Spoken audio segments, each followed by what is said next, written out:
तुम्हाला माहिती आहे का की आता शाळेत गेल्यावर मुलं चक्क रील बनवायला शिकणार आहेत। हा व्हिडिओ आता सेव्ह करा, कारण केंद्र सरकारची ही नवीन योजना विद्यार्थ्यांचे भविष्य पूर्णपणे बदलून टाकणार आहे।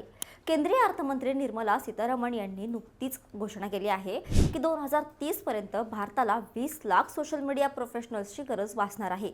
ही संधी ओळखून आता देशातील 15,000 शाळा आणि 500 आघाडीच्या महाविद्यालयांमध्ये कंटेंट क्रिएटर लॅब्स सुरू केल्या जाणार आहेत। या प्रयोगशाळांमध्ये विद्यार्थ्यांना केवळ व्हिडिओ बनवणेच नाही, तर video editing, script writing, graphic design आणि डिजिटल मार्केटिंगचे व्यावसायिक प्रशिक्षण दिले जातील। विशेष म्हणजे Indian institute of creative technology या उपक्रमावर देखरेख ठेवणार असून विद्यार्थ्यांना सोशल मीडियातून पैसे कसे कमवायचे याचे तंत्रही शिकवलं जाणार आहे। यामुळे पदवी घेतानाच तरुणांच्या हाताला कौशल्य मिळेल आणि बेरोजगारी कमी होण्यास मोठी मदत होईल। भारताला जागतिक स्तरावर कंटेंट हब बनवण्यासाठी उचललेलं हे एक क्रांतिकारी पाऊल आहे। तुम्हाला काय वाटतं?